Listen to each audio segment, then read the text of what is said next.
Wade, what are we talking about today? Oh, you're fucking starting it? Yeah, you didn't do it, so I did. Shit. We're talking about Suicide Squad. And what was your favorite scene from Suicide Squad? Mine was the scene with Batman jumping on the Joker mobile and chasing down the Joker, being like, "I'm gonna punch you, Joker, and you going to jail, Joker." Wait. Did you watch the right movie? I watched Suicide Squad. Which one? What are you talking about? There's two of them. Are you talking about the extended cut? Yes, that one. Because I watched the extended cut. I think you downloaded the wrong movie, Wayne. I hate to break this to you. What are you talking about? I hate to break it to you, Wayne, but you watched the bad one. There's a good one? Oh, 100%. Did you like the Did you like? No, it was terrible. Oh, okay, well, go take a break for a second. Go watch the good one and come back, and we'll talk about that one. Oh, shit, I fucked up. You gotta be kidding me. You're gonna risk the entire mission for a mental defective dressed as a court jester. It's coming from a guy that wears a toilet seat on his head. We don't leave one of our own behind. Hopefully Harley's still alive. No funny business, Colonel. These are dangerous people. Team 2 is clear to go. Fire up. 3, 2. What are you guys doing? What? We're here to save you. You were gonna save me? It was a really good plan, too. Well, I can go back inside and you can still do it. That's patronizing. I'm so sorry. Harley Quinn. Bloodsport. Devin, what are we talking about today in actuality? In actuality, we're talking about James Gunn's The Suicide Squad. Mm-hmm. That came out like a couple days ago. Came out on Friday. Well, it came out on Thursday because I watched it on Thursday. Well, I watched it Friday, so it came out on Friday for me. All Sure. right. And I'm repping with the new hat. New hat. Oh, Las shit. Vegas. So I'm excited. I'm ready to go. Oh, shit. I know Wade's got a lot to talk about for this movie, but I'm not going to let him talk. It's just going to be me. I'm talking about it. Honestly, that's fair. You probably have more to say about this than I do, probably. Oh, I don't think I do. I just want to start out. I was skeptical about this movie from the beginning. I don't know if anybody watches our podcast, but we've mentioned it on our podcast before. And me and Wade talked about it extensively that the trailer just didn't hook us. The trailer was bad. It was a bad trailer. And Wade doesn't even know my thoughts on this movie. I'm going to flat out say it. I really liked this movie. I thought it was amazing. Personally, I thought James Gunn was like, all right, he's Guardians guy. I don't know if he can do anything else, but we'll see. I'm going into it a little open-minded. Mm-hmm. And I loved it. Overall, I loved it. What about you, Wade? I loved it too. Everything you said. I was going in being like, I hope this isn't just like another Guardians, but like rated R and like, oh, there's dick jokes and blah, blah. And that's not what it was. Oh, no. And not at so all. I was like, whoever cut together that trailer is a moron because it made the movie look that way. But I thought this movie was fucking great.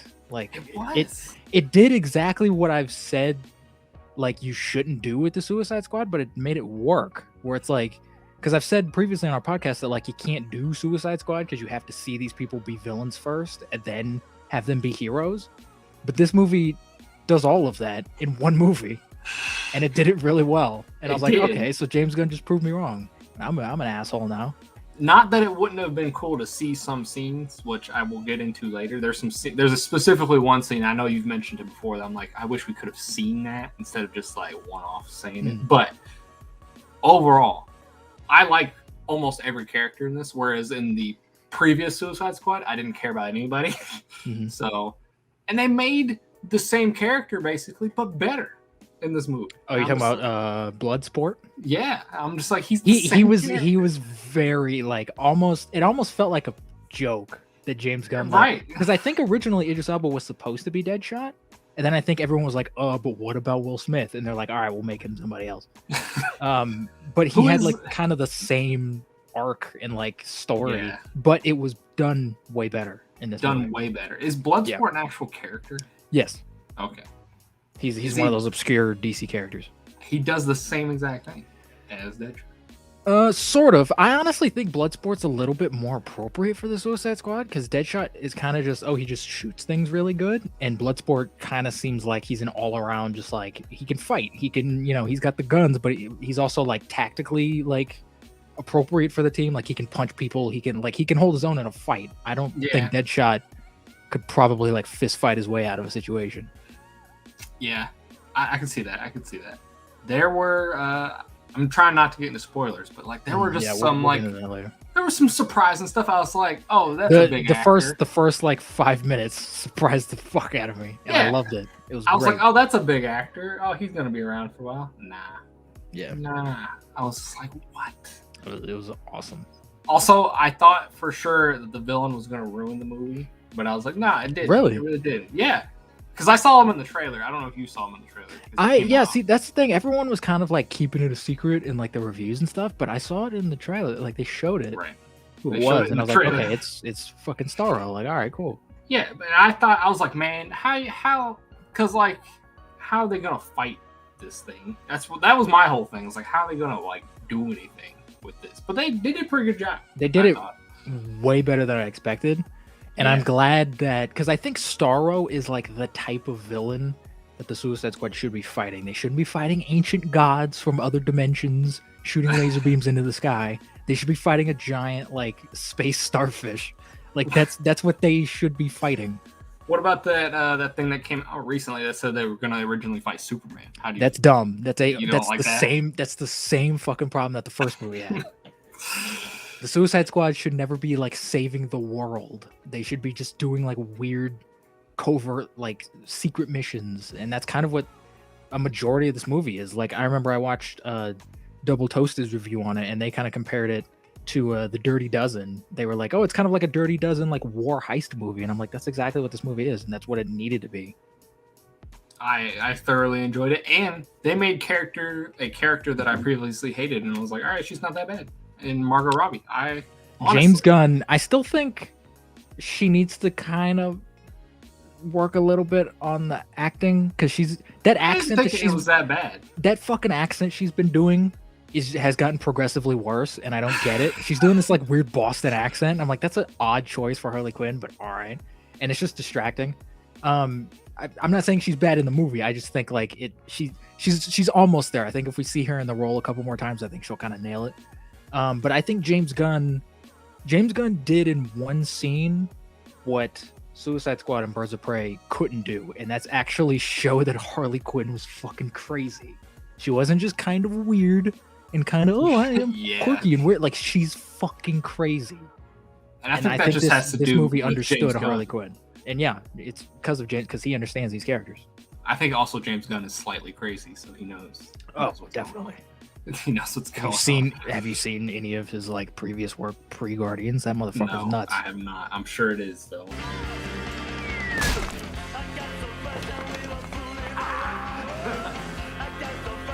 So, like, what did you think about the cast? It's a pretty big cast, honestly. Besides, Idris and Margot Robbie. For the most part, else. it's kind of not. The kind trailer of makes it seem like a big cast. There's a lot of people in the movie, but the main cast isn't really all that big. And I was actually surprised by John Cena, because John Cena is one of those people who's like, he's not a good actor, but he can be funny. Like he's got that Arnold Schwarzenegger thing where it's like he's not a good actor, but if you use him correctly, he can be really funny. And he was really funny in this. And I think that James Gunn understood that like maybe we shouldn't give him like dramatic scenes. He needs to be like a joke, and like we need to give him some of like the deadpan humor because it works, and that's his strong suit. And he was really good in it. He was. I don't know if this made me want to see his Peacemaker show, but I don't give a flying fuck about that Peacemaker show. And I don't care how many episodes of that show James Gunn directs. I'm not watching that fucking show. But like I liked John Cena in this. I don't know the two actors' names, but the Rat Girl, I actually kind of like the Rat Girl. Yeah, she was really good. When Derek watched it, he's like, "Is that Squirrel Girl?" I'm like, "No, that's Ratcatcher, you fucker." But she was really DC good. Characters. Nobody knows who Ratcatcher. No, nobody knows who Ratcatcher is. But she also Ratcatcher 2, by the way. She also had like a emotional connection to Idris Elba, and I was like, "Hey." Yeah, I think her and Idris were like the two driving like cores of the movie. Yeah. And then the polka dot guy, I know I've seen him in Polka Dot Man. I don't know his name. David Dismulchin. I'm going to call him Dave because I no way I'm going to be able to pronounce that. He was like my favorite character. Oh, dude, his arc was so like it was he's honestly kind of a tragic character, which of course James Gunn would take a joke character like Polka Dot Man and give him this like tragic arc, but he does, and it works. Like, you feel bad for him, and then what happens, you know, towards the end of the movie, you're like, oh shit, like you kind of feel good about it, and you kind of like, you're like, oh shit, yeah, this guy's cool, like I like him. Yeah, I felt bad for him the whole movie. Yeah, I was like, dang, this guy deserves better. And then, of course, everybody's favorite King Shark was pretty freaking awesome too. He was I know a lot of people say he stole the show, and he did. He was really good. He was the Groot of the movie. He was the Groot. He was the Hulk in Ragnarok. He was that kind of character. Which he's Sylvester Stallone, right? That's Sylvester Stallone. That's what I thought. But and then we have some returning characters. We got Rick Flagg. Very few, which was surprising. Yeah, we got Rick Flagg though, which Rick Flagg was way better in this movie. Oh, he's so much better in this. They used the actor way better, I think personally. He did a much better job. Because I like Joel Kinnaman in the right roles. When he's utilized properly, he can be really good.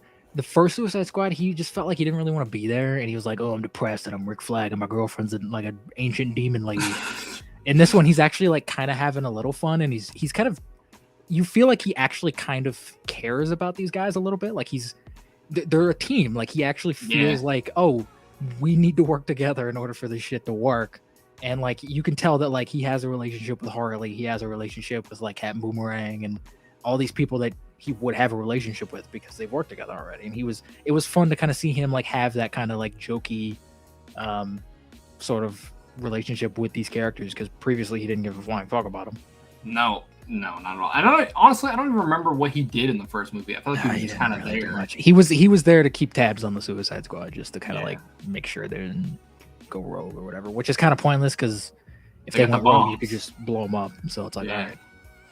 And then we got Amanda Waller. She's back, and she did the same thing she did in the first movie, just yell and do stuff. She did. She was much more vicious in this movie, though. She was much more of a villain type character in this movie. Yeah, which is what Amanda Waller needs to be. Yeah. And then we got Captain Boomerang returning. I think that's the only other returning character. And Harley. Well, we talked about Harley. Yeah. Already, so. But yeah, that's the main cast that I know of. The soundtrack. What do you think about the soundtrack? The soundtrack honestly surprised me because I thought, like, much like with Guardians, he's gonna like weave it into the story, and like there's gonna be a lot of these cool songs or whatever. There wasn't a whole lot, but the songs that were in it were effective and they were used correctly. Yeah. Unlike the first Suicide Squad movie, which by the way I watched again after the Suicide Squad just to kind of compare the two. This movie, it's like a compilation album of just like random songs that people know. What did you expect with the Queen trailer, Bohemian Rhapsody? Like, that was the trailer song that they used for that movie. Well, yeah, but no one expected the movie to just be a bunch of fucking random, like... Look, if you're gonna use a bunch of random fucking songs, 20 seconds, like every 20 seconds of the movie. If you're gonna use Queen in your trailer, you better use it in your fucking movie. Yeah, they do for like a second. For a second. They should have. Yeah. They used one of the best Queen songs. I'm not gonna say it's the best, you know, whatever. But they didn't even use it correctly. James Gunn knows how to use good music. He knows when to use it. He knows how to use it. He knows what songs, because his songs are very like there's kind of a story purpose for them. Like they're either there to like set the tone or help guide emotion through the scene. They're not just random songs, which is the problem that the first movie had, where it's just hey, you know this fucking song, here you go, here's a weird Eminem song that's out of place, and it's like, all right. But yeah, soundtrack way better than the first one. Plot was basic. It's not really much different than the first one. It's just done way better, like you said. It's the same premise. So like, oh, go the same save basic these people. premise, yeah. Yeah, go save these people, don't die. How'd you feel about all the action scenes and the set pieces? You know, honestly, looking back on it, there wasn't a lot of action until like towards the end. It was a lot of character stuff, honestly. There was some action here and there, especially with like the breakout scene with Harley and stuff like that. But like, it was exactly what I expected. There wasn't anything like too crazy from the action. There was nothing that like blew me away action-wise. I mean, I don't know how you feel the same way, but that's how I felt. It was like, you know, it was what I expected. There was some cool shots. Like there was the shot. Oh yeah, the cinematography in this is gorgeous. Yeah, there was that really awesome shot of Bloodsport, Bloodsport putting his gun together, and I thought that was awesome. Fucking that was awesome. But there wasn't a lot of like action scenes that stood out to me. Besides, the one that did stand out to me was when all the soldiers were getting attacked by Starro, the little face hugger things. That I don't know why, but I thought that was cool. That scene was horrifying for one. It was horrifying. All this shit with Starro was terrifying. But what about you, action-wise? What'd you feel? I mean, there wasn't, like you said, there wasn't a whole lot of action. I thought the amount of action that we saw in the action scenes we did see were effective. I kind of like that, though, because this movie felt very much like the Doom Patrol show, where that show is pretty much just all character stuff. Like, there's very little action in that show. And when it is, it's like 2 minutes. Like, it's all character building stuff. And this kind of felt like James Gunn doing Doom Patrol, where it's just like, hey, here's all these weird, like, misfit, like, weird, obscure characters. Let's just kind of hang out with them for 2 hours. Like, that's kind of what this felt like. And I kind of preferred that. Like, I don't need a big, epic, fucking, action scene or explosions and boom tubes and shit coming, down all the time with the Suicide Squad. Like, you don't want Darkseid coming down with the boom tube in Suicide Squad? Not with the Suicides. That's not the movie to do that with. That's in Justice League. Do that shit in Justice League. Yeah, they didn't even do it in that. I mean, they kind of sort of. But yeah, there was no big cameo in this either. I thought for sure we were going to see like a Batman or a Superman type character in this, but no. I'm kind of glad they didn't, because this is the direction that I hope DC takes going forward, where it's kind of like, because this movie, I've heard a lot of people say that this is like a reboot remake. It kind of is, but it's also, you could treat it as a sequel, because they do somewhat, like, very small, like, kind of acknowledge the first movie, but you can kind of just watch it on its own, and it's kind of just like, it works completely on its own. And I kind of hope they do that going forward, where it's like, we're gonna make movies, and they're not really gonna contradict the movies that came before it, but you don't necessarily have to watch those movies. You can kind of just watch them. Like, I hope DC does that, because that's kind of where they fucked up in the first place, was trying to be too, everything's tied together and blah, blah, blah. Like, no, just make movies. I don't know. I don't have any trust in DC. I have trust in James Gunn. I don't know. I feel like after seeing the reviews for this movie, I think they're gonna be like, all right, maybe we should just kind of like do this. maybe I don't know. I do think the R rating was important. I think it was needed, because it doesn't go overboard. It's not like, Deadpool, where it's just, hey, we're R rated, let's just like fuck 15 times. Like, they do definitely like do some things that you can't do in a PG-13 movie, but it didn't feel like egregious or obnoxious. It felt very like, oh no, this is just a rated R movie, cool.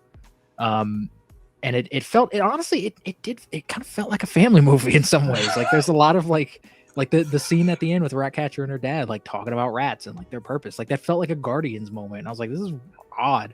It did, but it works. It felt like the R rating was almost for the kills more than anything. Mostly, yeah. Because I didn't feel like it. Well, also you saw someone's dick at one point. Okay, sure. You get some nudity. If you're gonna get the R rating, you better use it. I'm just saying. But yeah. But there really wasn't a lot of like F bombs or anything like that going around in here. So. Yeah, there wasn't too many, which was fine. There was probably more F bombs in Guardian. More fake F bombs. They cut it out. Probably. I kind of wish they would let Star-Lord say fuck at least once. I think we're ready for spoilers. If you're good with that. Spoilers. Let's spoil this movie. Let's talk about the first scene of the entire movie. Oh, dude, that was such a good like bait and switch, because they kept showing those characters in the trailer. They're like, this is the new Suicide Squad, and they were hyping up these characters, and like, Pete Davidson's in the movie, fucking Flula Borg, all these Cat Boomerang's back, blah blah blah blah, and then they land on this thing and they all just fucking die. Yeah. I was like, oh man, this is great. I thought for sure that what's his name was gonna make it. Cat I don't Boomerang? know what. No, Merle. His name's not Merle. Oh, Yondu. Michael Rooker. I was like, he's gonna make it. I kind of wish he did make it, just because I like Michael Rooker, but it was fun that like it opened with him and you're like, oh, who's Michael Rooker playing? Like, what's this character like? Bo, and then he's dead 5 minutes later. Like, well, he kills. To be fair, he kills a bird with a ball, and then he dies. He does. So that's cool. The first person to die that was Weasel, which I thought was hilarious. He just drowned. Like, Yeah, and I love Rick Flagg's line where he's like, "Did anyone check if the weasel could swim?" Why did he jump in if he couldn't swim? Anyways, He had to go somewhere. Anyways, spoilers for the spoilers. He didn't actually die. Yeah, there's a post-credit scene, or it's not. Is it post-credit scene? Because I think it's like the the Suicide That's like the Squad, end of the and then movie. it's like the very end. And you told me there were 2 post-credit scenes. I sat through the whole credits. I was like, is there not another one? Because that's it. Like it kind of. I've heard people consider that like a post-credit scene. That's not that's just in the movie. But it is kind of just the end. Yeah. It's the epilogue. But yeah, everybody dies. Not the stick dude. Does he live? Or does No, he died. But like I remember at the end though, I thought not the end, but like towards the end of that scene, he was like, "Oh yeah, no, he did die. He died because he was like talking to Harley, and he was like, "Hey, take this thing. It's for blah," and then he like fucking died. Yeah, he handed his stick off. But I think the best death was Detachable Arm Man. I don't know what. Which I don't think he's technically dead, because when you look back on the little board, his light was still on, so he might still be somewhere. But he was definitely like writhing around in pain. Yeah, they were shooting his arms, and he was just in the background, just ah. I thought that was amazing. That was the best opening death, I thought. That and Weasel. I laughed when Weasel died. I like Pete Davidson's death mostly just because it wasn't expected, and I fucking hate Pete Davidson, and that brought a genuine laugh, like a laugh out loud laugh to my face when his fucking skull just exploded, and I was like, fucking hell. And then they killed Captain Boomerang.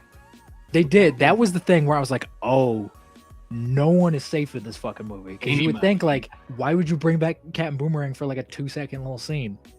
But they did that. Yeah, they did. And they're just like, all right, whatever. I wonder what he was thinking when he signed on for this movie and he just saw that he died. He's fucking Captain Boomerang. Nobody likes that character. I don't know. that one hit me. I was like, oh dang.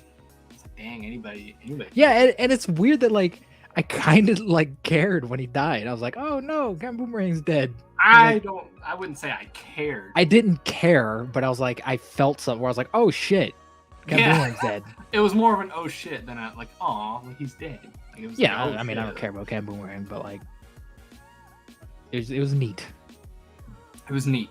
And this is the scene I wanted to talk about. This is right after, because it does like it shows like the other team and then it does a flashback or whatever. But when we get introduced, also the flashback stuff, just real quick, this movie I think did the flashback stuff better than the first Suicide Squad and way better than Birds of Prey, because it actually felt organic, it felt natural, and it felt like the movie was designed that way. It wasn't just like a weird afterthought that they decided to do. Oh yeah, I 100% agree with that. It felt like something that they planned.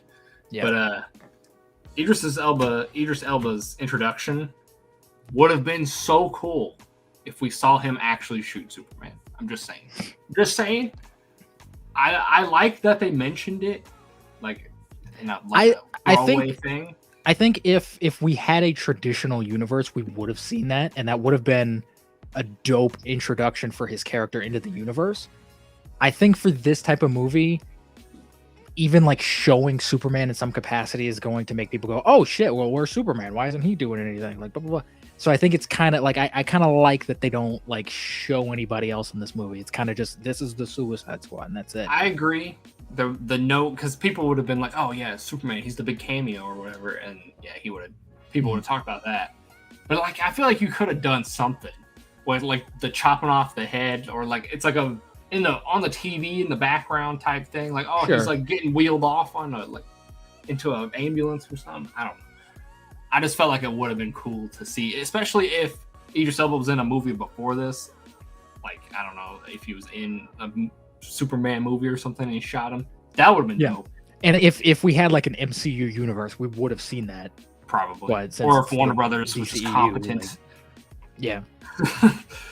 But and then John Cena's introduction, I thought was great. I love that. I love when Amanda Waller's like, she's showing Bloodshot around to like all these people who are going to be on the Suicide Squad, and she goes up to John Cena and she's giving his backstory, and I was like, wait, she said all this, and then Bloodsport says, he's like, you said like we were all different. She's like, yeah, and he's like, he does exactly what the fuck I do. And then John Cena just goes, but better. But better. And I think that's the meta joke of James Gunn, where he's like, yeah, we kind of acknowledge that like there's a lot of characters that are kind of the same, so you just kind of have to like Like, get over that a little bit. Yeah. Then we got, everybody else's introduction was the same. Like, it's just like, oh yeah, there's Ratcatcher, here's Polka Dot Man, here's King Shark. Did they explain? I don't remember. Did they explain why Ratcatcher 2 was in jail in the first place?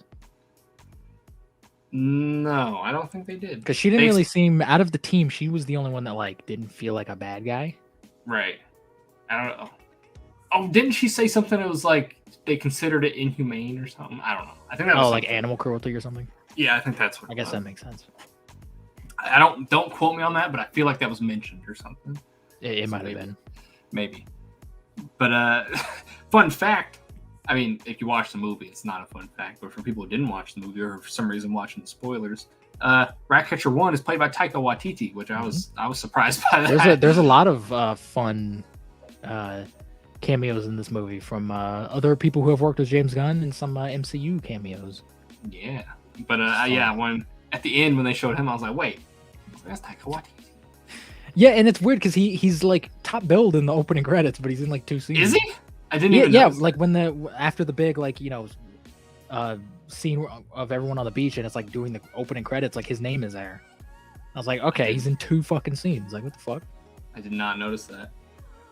Now I have to go back and rewatch it. Anyways, and then we get to end Amanda Waller's there, just doing her little presentation, and then I forget. No, Rick Flagg is with the first team. Yeah, that's right. Yeah, he's with the first team on the beach. Rick Flagg and Harley Quinn are the only ones who like live through the first team, right? If I remember that correctly. And Rick Flagg gets abducted by like the people, the townspeople or whatever. And I think this is the best part of the whole movie is when the second team realize they're like, oh shit, we gotta go save Rick Flagg. And what's really fun is Idris Elba and John Cena just like one-upping each other. Yeah, they don't give a flying fuck really. Like they're kind of just casually like, all right, we're just killing these motherfuckers, but they're constantly just like looking at each other. It's like a competition for them.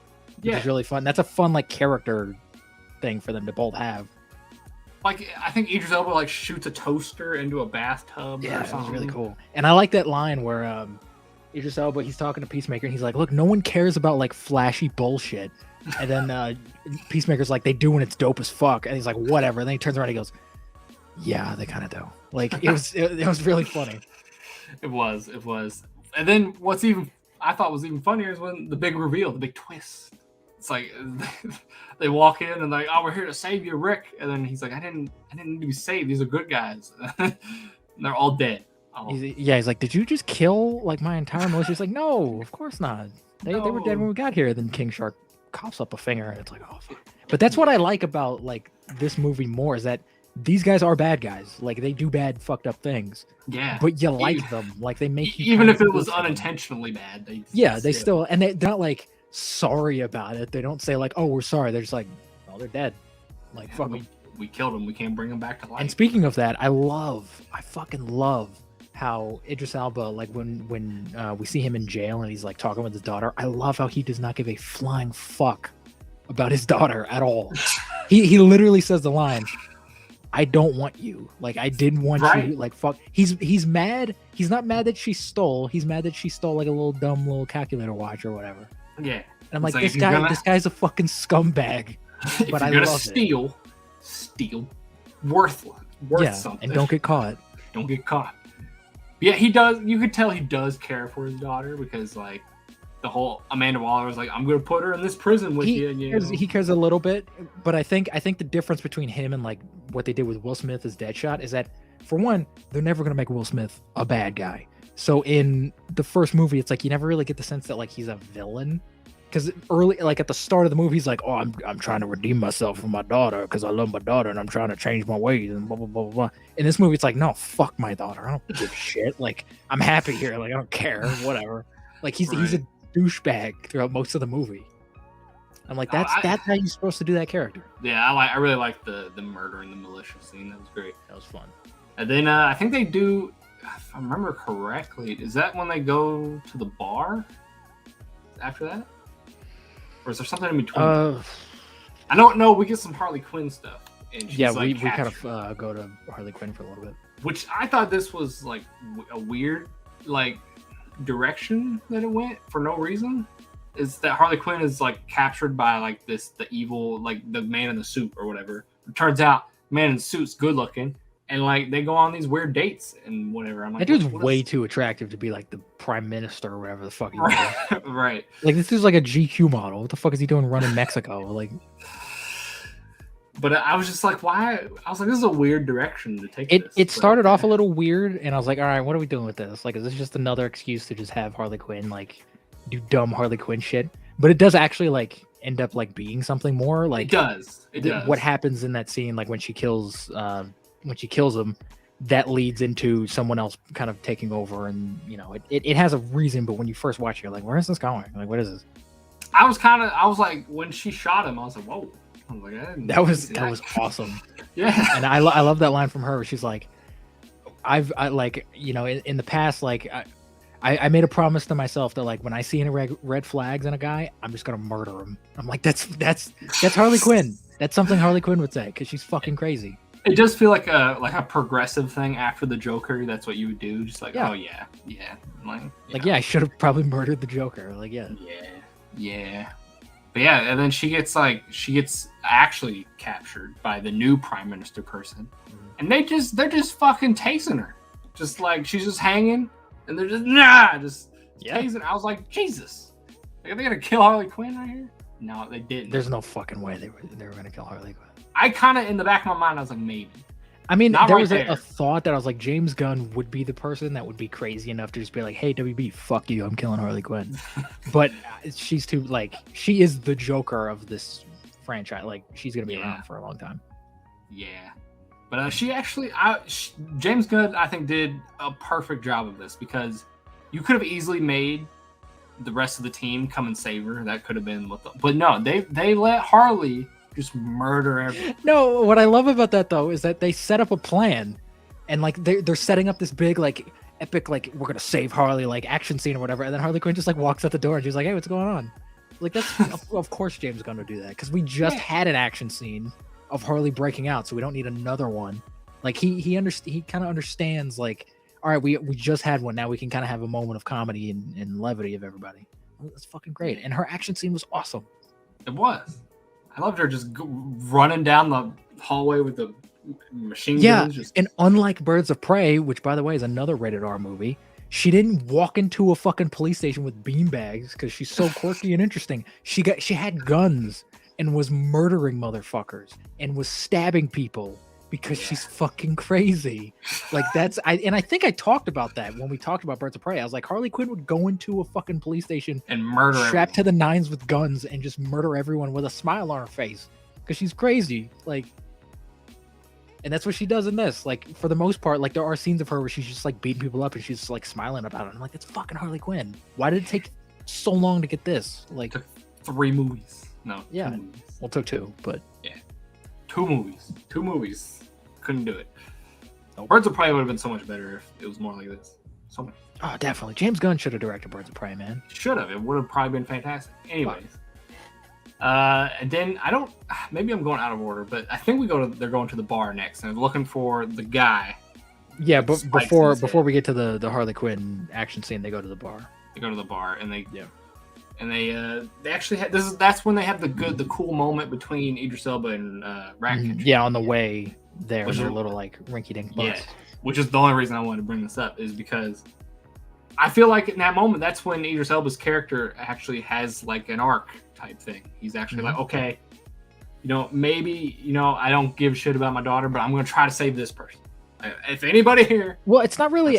He does have a little bit of an arc. I think all of these characters do have a small kind of arc throughout the movie, but it's not really.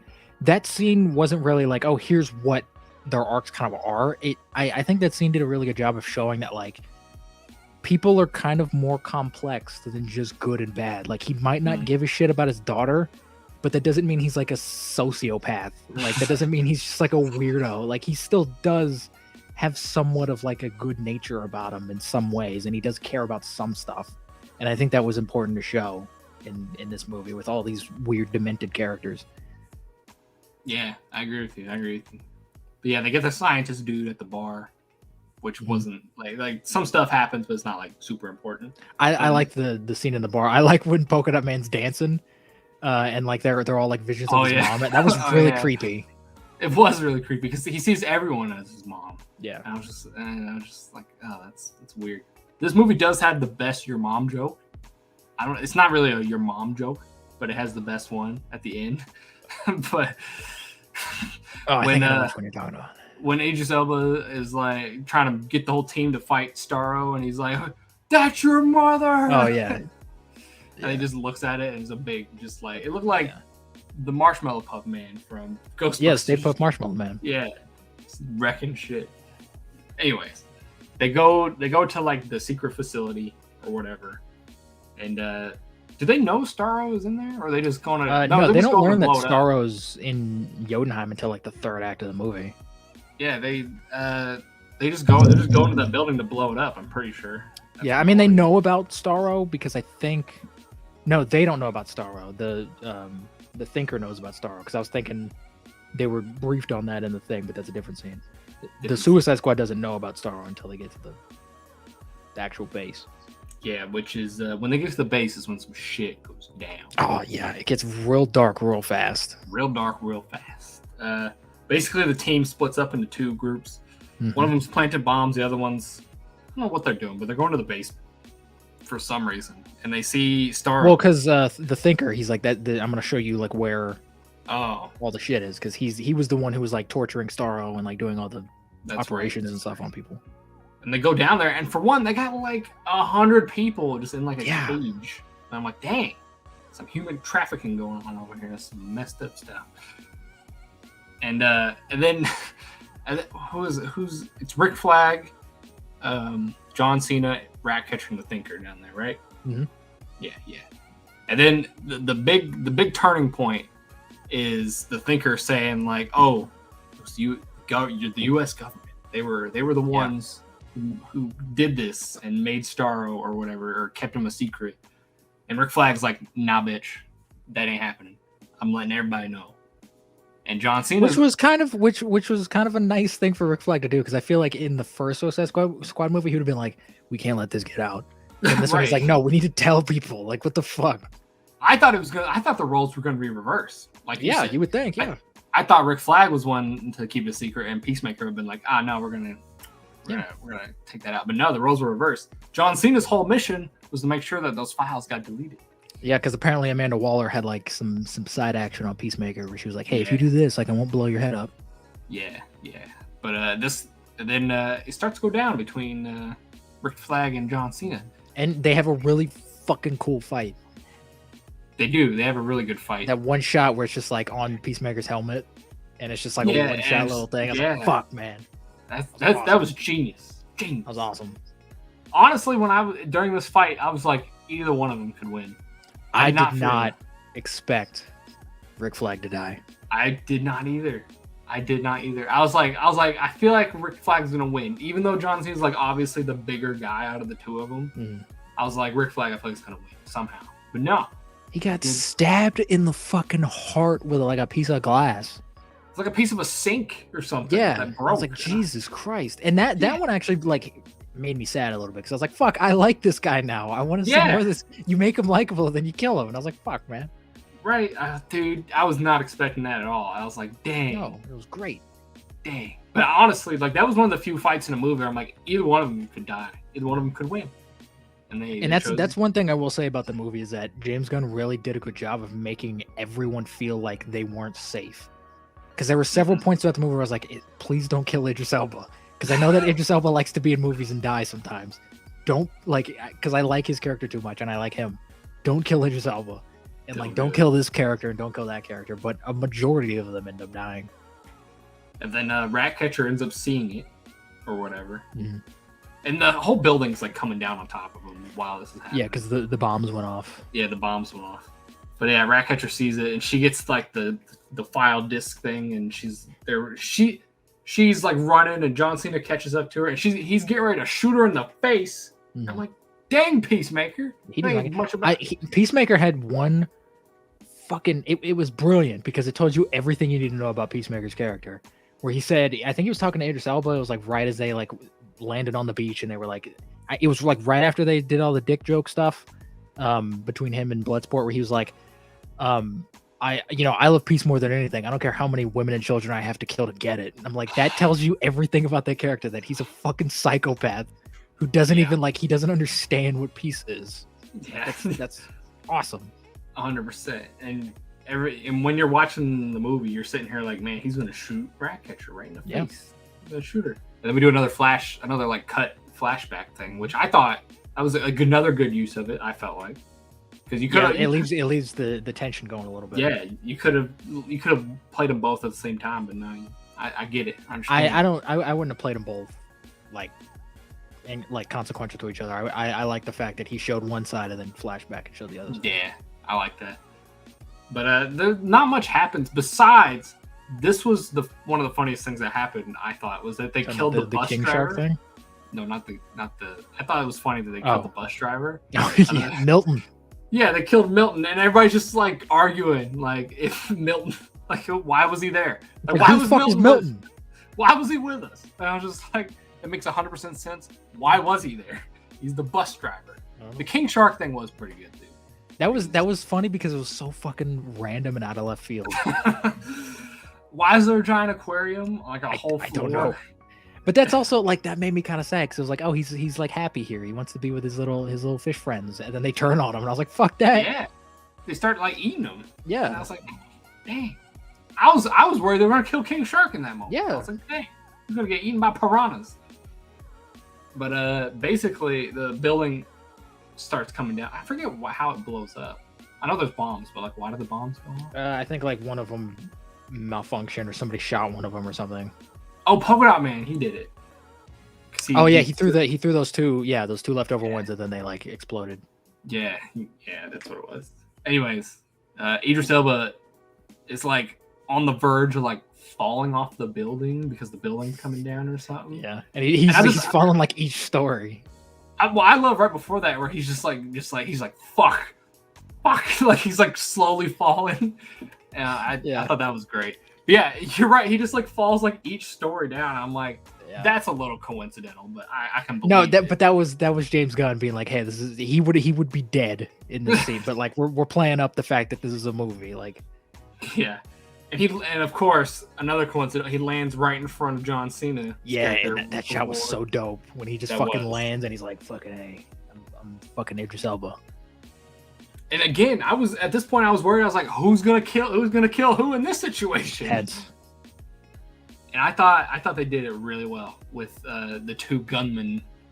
They shoot at each other and they hit their own bullets. How'd you do it? Smaller bullets. But didn't he mention that earlier in the movie? Or John Cena, when he was like, I do what you do but better, he's like, how do you shoot people better? And he's like, I hit them more in the center. I use smaller bullets.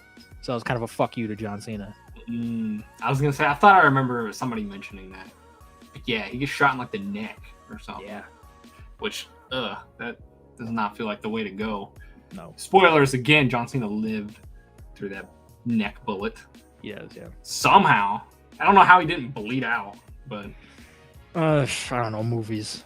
Does Peacemaker have powers besides like just being a good gunsmith? Not to my knowledge. I know like dick about Peacemaker, but I think he's literally just like a guy. Anyway, and then we get the big Starro fight.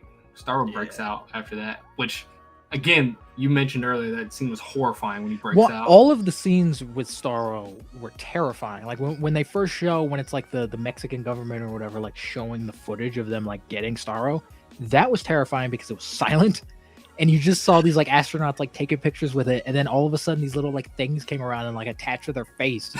You're like, holy shit! And what was so surprising to me was that, you know, DC's always trying to like avoid this like dark shit now, but then they show a scene where they take one of the Starros off of the people's faces and it like burrowed into their fucking skull. Yeah. And I was like, Jesus Christ, I don't remember Starro ever doing that, for one, because I remember in the animated universe, Superman had a Starro on him for like 30 years, and that didn't fucking do anything. Maybe it was because of Superman, but like Starro, I don't remember like burrowing into people's skulls, because all those people now are just dead. Yeah, they're dead, which I think maybe they changed it to make more tension, which makes sense. Like, oh, you don't want to get one of these, and you don't want to get one of these things stuck to your face. Yeah, definitely.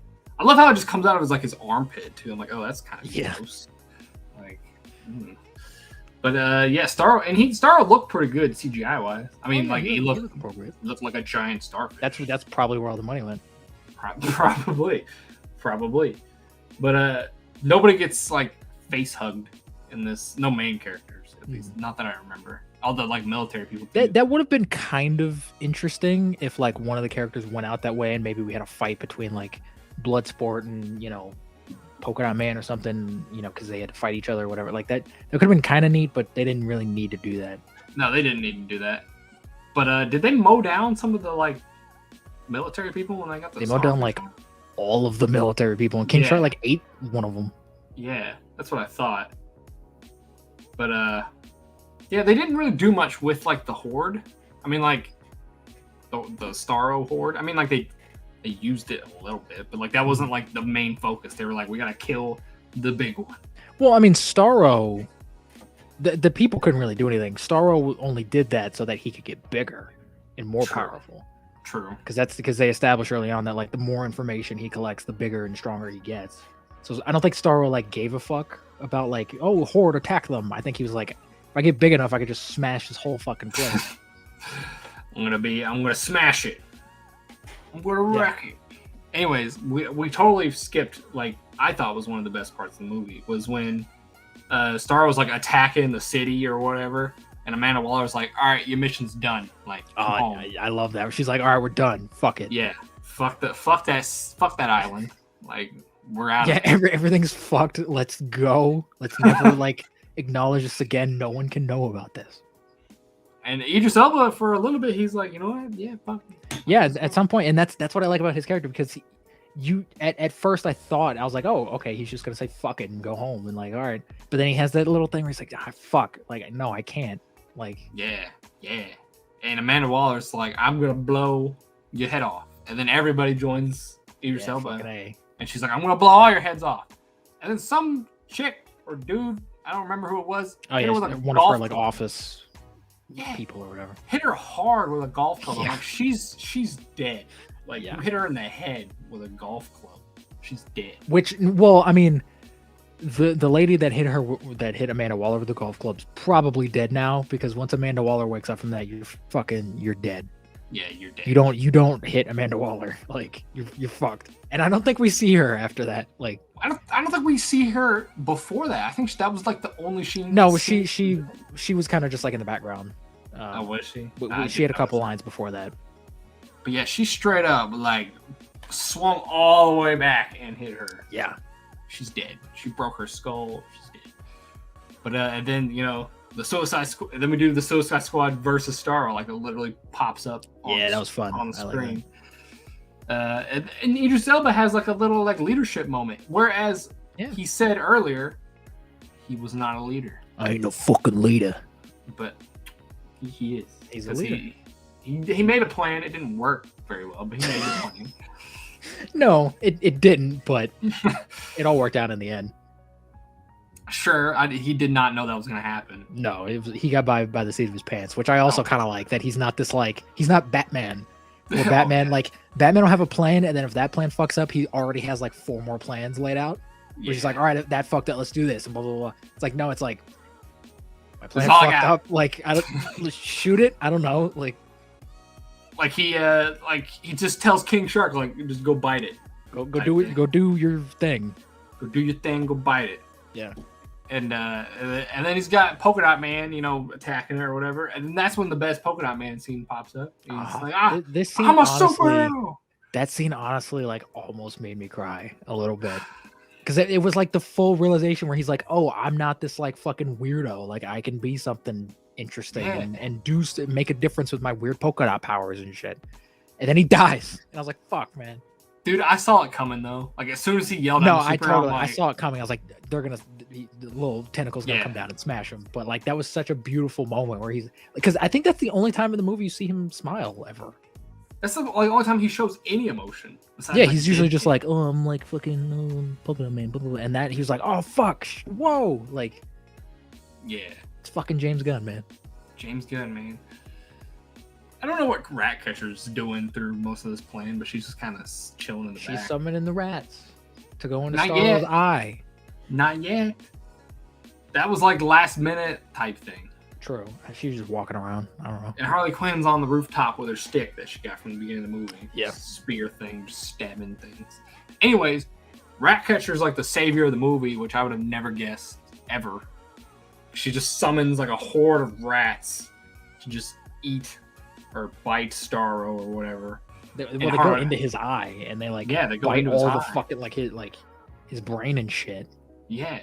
So Harley Quinn also jumps into his eye, which is disgusting. It's gross. Yeah, that's gross. Also, that would hurt like a bitch if somebody jumped into your eye. Like, I'm just imagining. Well, yeah. I'm just imagining like a small person jumping into my eye. Yeah, especially with a sharp spear. Yeah. Imagine a toothpick going straight into your fucking eye. Why would you say that? Why would you even mention that? Because that's the equivalent of what happened. Yeah, Anyway, yeah, Ratcatcher saves the day, and I would have never guessed. If I would have picked any of them, it probably would have been Idris Elba, like he's going to be the one to save the day. But no, it was Ratcatcher. Yeah. A character I would have never guessed. Should have been the last on the list of people to save the day. But that's what's great about, James Gunn. He always makes like the underdogs, like the main heroes of the movie. Yeah, and the movie ends with Idris Elba getting over his fear, which we never mentioned in this whole thing until just now. I like that, yeah. Yeah, fear of rats. He's got this weird fear of rats, and I'm like, all right, cool, whatever. Yeah, and he gets over his fear, and that's the end of the movie. I like the line from right as they kill Starro, that line where he's like, "Oh, I was happy amongst the stars," and I was like, "How the fuck did James Gunn in 2 seconds make me feel bad for a giant starfish?" But like the first Suicide Squad movie couldn't make me feel bad about any of these fucking characters. Like Josh Whedon couldn't make me feel bad about Steppenwolf. He had fucking 2 hours. Yeah. And it's just like he just that one line where it's like, oh yeah, Starro didn't ask for any of this. Like we captured Star-Lord and he's pissed because we tortured him for 30 years. Like, yeah, it makes sense that he would go on a weird rampage in Mexico or whatever. Like he was happy in the stars. Leave him the fuck alone. Yeah, I felt a little bit of like, oh man, he's dead. He could have just shot him back into space and he probably would have left us alone. Yeah, you're right.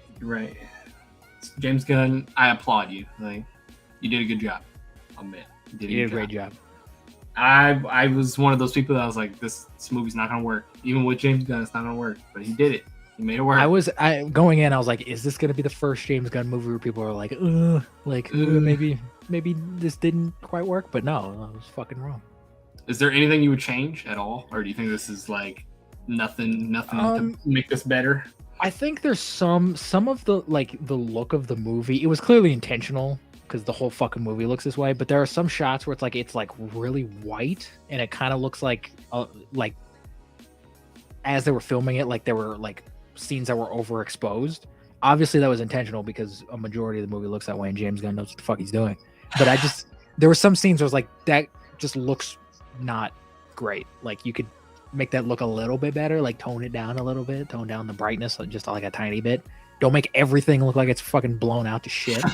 I think that there were kind of a lot of characters that didn't necessarily need to be in the movie. Like I know that like the opening of the movie, like there's a reason for that, which I also appreciate that there's a reason for everything happening. It's not just a bunch of bullshit.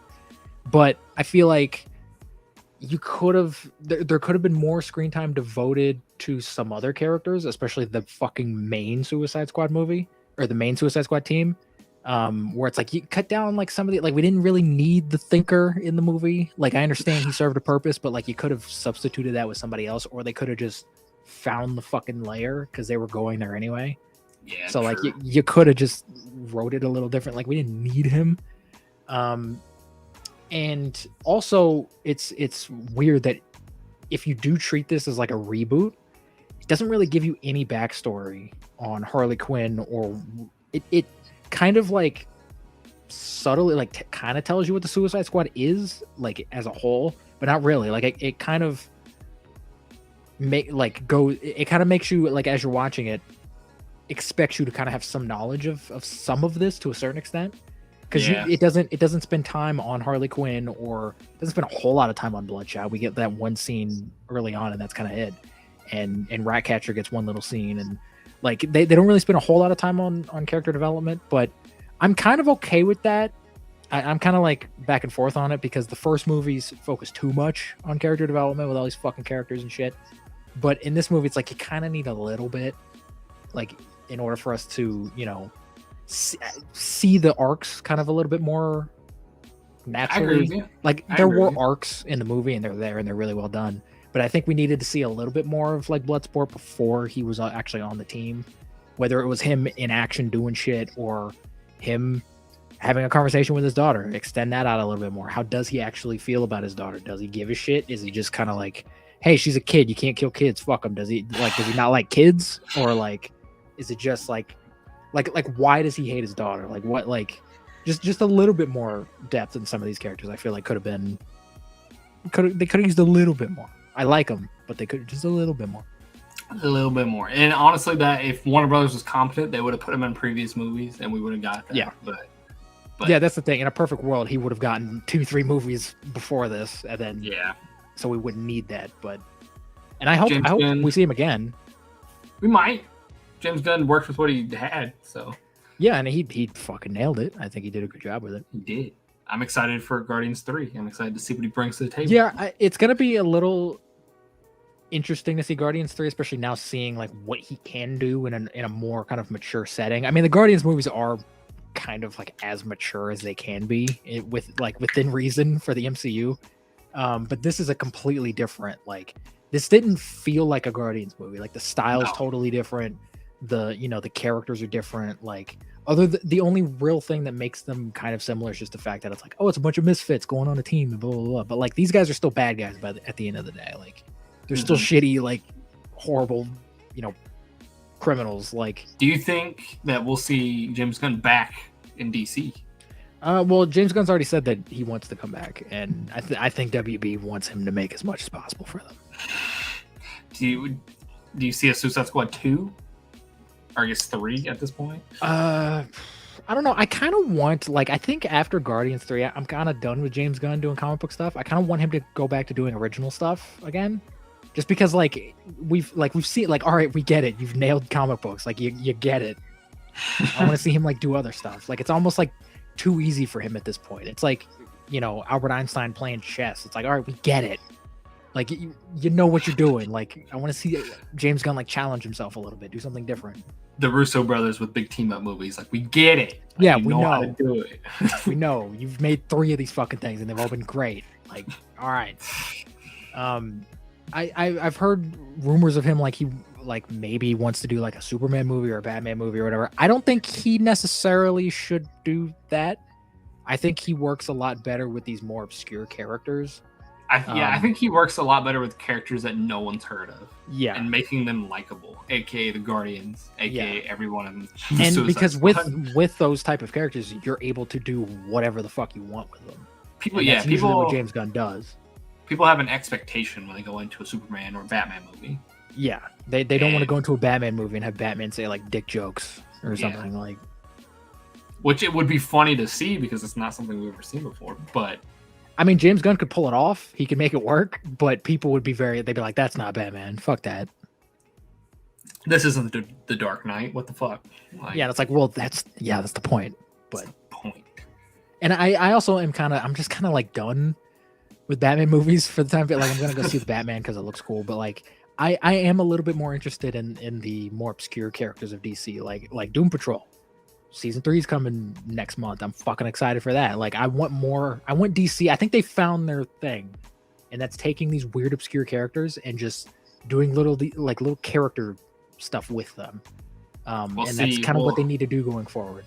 We'll see how much they stick to their guns here, because I don't know. They're talking about doing the Blue Beetle movie now, which could be cool. I don't know. They've talked about a lot of things, and it doesn't happen. So yeah, we'll see. We'll see how much of the stuff they actually come out with. But I give this movie a pretty good out of 10. Pretty I'd solid. Pretty great out of 10. Pretty great out of 10. Yeah, I agree with that. Do you like this compared to the Guardians movies? Like, do you like these more, like this one more than those, or do you like those more than this? I think it's on par with the Guardians movies. I don't know if I like this better than, especially the first Guardians. I really like the first Guardians. It might be better than the second one for me. I know you like the second one more. Second Guardian. It's on par for sure. See, that's kind of where I think this is better than the first Guardians. Because one of my biggest issues with the first Guardians, that movie has a couple problems that people just kind of refuse to acknowledge. One being the villain. Ronan is a terrible fucking villain in that movie. And also the third act kind of just devolves into just, hey, we got to blow up spaceships and blah. Everything else about that movie is great, but I think that's like more like Marvel Studios get involved and being like, hey, you need some spaceships. Guardians 2 is a little bit more James Gunn, and it's a little bit more character driven, and like the end fight is, it's a big CG thing, but it's about two characters that we've seen interact in the movie, and it's like an it's like an emotional, fight. And that kind of reminded me a lot of this, where it's these like weird characters, and I cared about Starro to a certain extent, and I cared about Bloodshot, and I cared about the team. But I would say that this is probably, for me, on par with 2. I think it's better than the first one, but Guardians 2, I think it's probably on par with. I agree with that, but I still think Guardians 1's better. So in my mind, that's my ranking. But yeah, good on James Gunn. Do it again. They're gonna keep him around. They're gonna, he's making great movies. Especially now that he said he's done with Guardians after 3, so he's got an open schedule. So that doesn't mean Marvel won't use him for other projects. No, I'm sure both of these fucking studios, they're gonna be like fighting with each other for the next 10 years for like, no, we want James Gunn this year. I'm sure Marvel's kicking themselves in the foot for like, man, we should have never fired James Gunn. Yeah, Marvel fucked up big time, because now he's made one of the best comic book movies like ever. Like everyone's ranting and raving about this movie and how good it is. And they're just like, I bet Kevin Feige's sitting there just like, you motherfuckers. Like, why? Why would you do this? That one guy who found that tweet, he's like, man, like, I caused that guy this. doesn't care. That guy probably didn't see this movie. Does he know? Does he realize that guy that tried to cancel James Gunn probably was offended by this movie? Fuck that guy. But does he realize though that he caused like a movie to be made? He caused. I mean, the Suicide Squad was probably going to get made, but without James Gunn, most likely. So I don't know. I don't think he's aware. He's probably not, and he probably didn't give a shit. Probably not. Well, that's our review for Suicide Squad. That's the Suicide Squad. The Suicide Squad. I still fucking hate that they did that. The Suicide Squads. That's gonna be the next one. Yeah, what if they do a sequel? Is it going to be a third one, or is it going to be a sequel to this? So then, what the fuck do you call it? Because you can't call it Suicide Squad 2 now, because people are going to go, "What the fuck?" There's 3 of them. What if they call it like 2.5? 2.5. But how would that be? Just to fuck with people. No, because if it's 2.5, then that would mean it's a sequel plus a like part of a third movie. Just to fuck with people. They call it. Confuse the fuck out of it. They call Stop Suicide doing Squad these stupid titles. They call it Suicide Squad 4. Shit, just to mess with people. No, they need to, if they want, knowing James Gunn and how fucking weird he is, if he is gonna come back and do another like Suicide Squad movie, call it like the Suicide Squads or something. Like just say fuck it and just go all out with these stupid titles, because I fucking hate it, because now you have to specify which Suicide Squad movie you're talking. You can't just say Suicide Squad. Most people are gonna be talking about this one. If you ever hear someone go, "Hey, I really enjoyed Suicide Squad," I can guarantee you it's not the 2016 one. People are gonna be it's gonna be the bad Suicide Squad or the Suicide Squad. Honestly, that might be the way to distinct the bad one or the good one.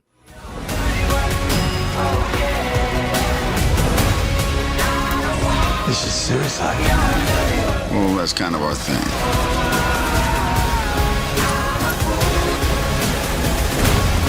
Don't you worry, eh? I'm gonna get you out of here alive. I'm going to get you out of here alive.